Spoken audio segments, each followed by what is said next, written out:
Okay, so we have some conceptual multiple choice questions here. So we have a ball thrown and following the path shown with point B at the peak. How the speeds of the ball at the 3 points compare? Well, thinking about our motion, we know in the x direction it's constant. In the y, all right, slowing down on the way up, reaching a y velocity of 0 at the peak, and then it starts speeding back up. So that means that B is going to be the slowest of the velocities. And we also know then that A and C, being at the same point, are going to be identical.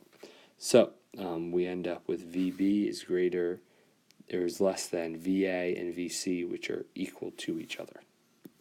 Moving on to part B, which of the following best shows the direction of the acceleration at point B? We know that our acceleration, no matter where we are, is downwards, so at point D, it's simply pointing straight down. All right, for this one, we have a projectile fired at an angle with some initial velocity, and we want to know which graph best represents the vertical component of the velocity and the acceleration of the projectile as a function of time. So we're only thinking about the y component. So we know with that, we start out with some initial velocity, some initial positive velocity here. So that means that graph D is out because it starts out with a negative velocity. And all the velocity graphs should show a negative slope, okay, which A, B, and C all do, indicating that there's that negative acceleration, that negative g. Moving on to the acceleration graphs, we know that in the y direction the acceleration is a constant value of negative 9.8 meters per second squared. The only one that shows that is C. The other two, A and B, do not show that constant negative acceleration, which means that my answer here must be C. All right, moving on to our last one. This is an old AP problem. So we have this situation here where two spheres are released from a device at time t equals 0. All right, falling from the same height. Sphere A has no initial velocity, so it just falls straight down.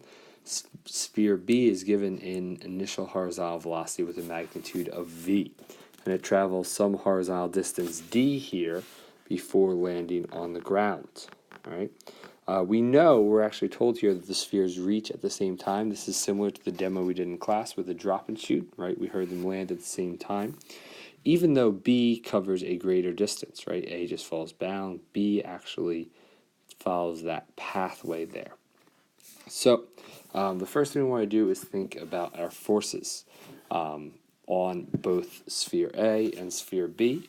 When they're in midair, we know that the only force acting on each of them is simply going to be the force of gravity.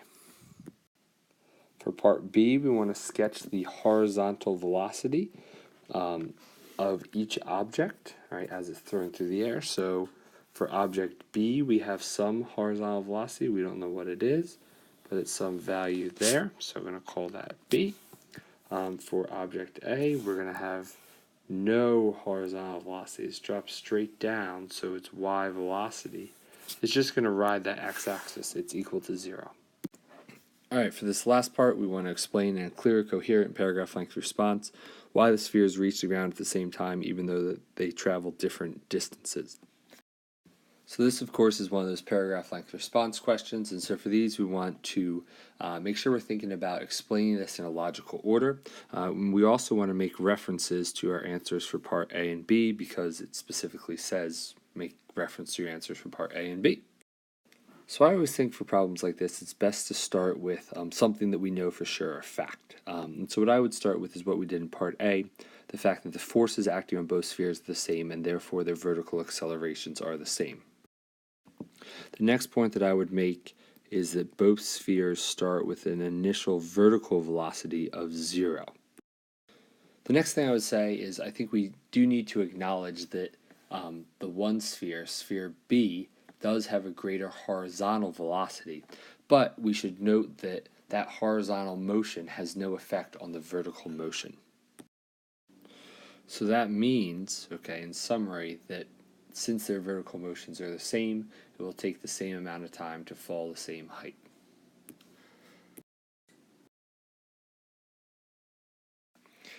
Our next AP question here, we have two footballs kicked from level ground. They're kicked with the same initial velocity, but the angle that they're kicked at varies for each football. And what we end up seeing is that their x and y components are simply flipped. So the one football has an x component of 2v and a y component of v. The other has an x component of v and a y component of 2v. And so we have a few questions about the motion of these two objects through the air. So the first part of the first question asks us which football will be in the air for a longer period of time, and we want to explain this conceptually without using equations. And the answer is going to be football B here, and this one's actually not that bad. It simply comes down to the fact that football B has a greater y component, okay? So because both footballs have the same acceleration, but B has a greater y velocity, that means it's going to go up in the air higher, and it's going to take longer for it to go up in the air and return to the ground. For the second question, this one's a little bit tricky. Which football will travel further horizontally? This one, it might actually be best to do part B first, but we'll explain it conceptually before we go on to part B. But if you are stuck, that might be a good option. For this one, we're really thinking about two things. We're thinking about how fast the football is traveling horizontally and also how much time it takes in air.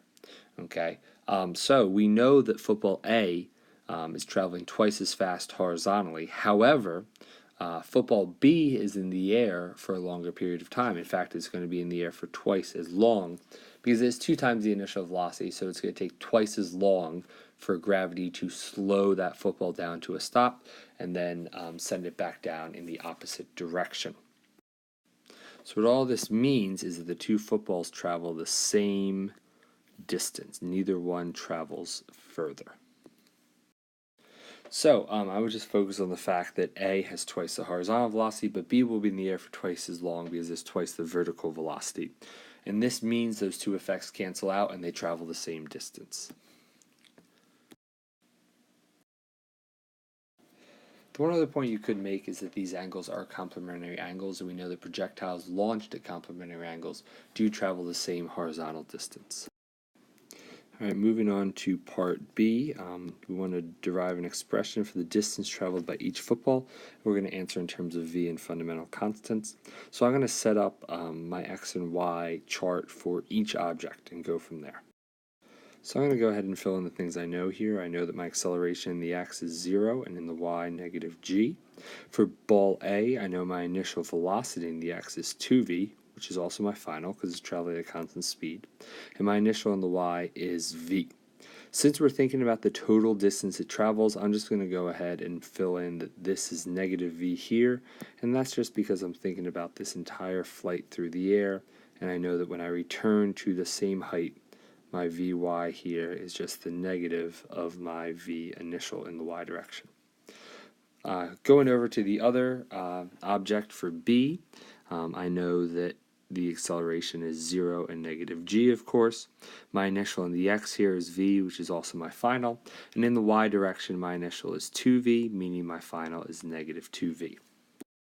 I'm now going to use my information in the Y direction to solve for the time for each one because I have more information there in the Y and I need that time to eventually get my X.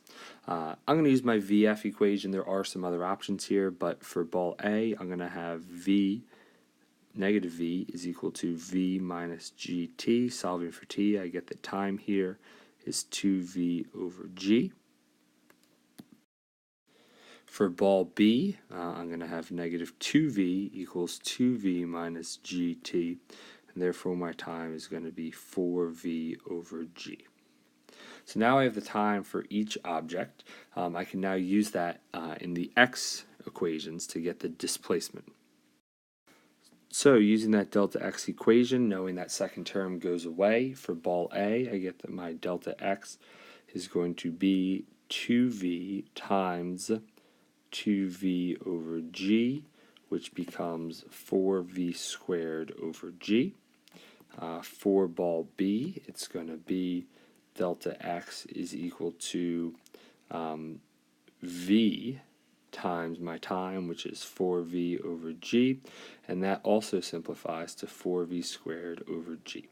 So now we have justification for what we said here in the second part of A. We now have mathematical proof of this. This is why I said it might be best to go ahead and do this part first. Now you know the answer. Sometimes it's a little bit easier to work up an explanation, but we've basically proven what we said conceptually in part 2 of A with this, showing that mathematically it works out to both objects traveling the same horizontal velocity. All right, for part C, we now want to explain how the equations or steps in our derivation from part B, not our final answer, but the steps, support my reasoning from part A, number 2. So the first thing that jumps out at me is these time components here. I see that my time for A was half of my time for B, which is what I had said in part 2, so I'm going to mention that. The second point I'd make, and this one's not as important as that first one, that one's really the main idea, is that we ultimately took our initial velocity multiplied by our time to get our displacement. And that's why having twice the velocity but half the time leads to the same distance. The last question asks if this phenomenon would occur for any two angles, or is this a unique situation? Explain your reasoning. And the answer is this is a unique situation. The key is that the x and y components are simply flipped because it's a complementary angle. And the thing I'd say related to that is that means that one has x times the velocity in the horizontal direction, while the other is in the air for x time as long, so it lands at the same location.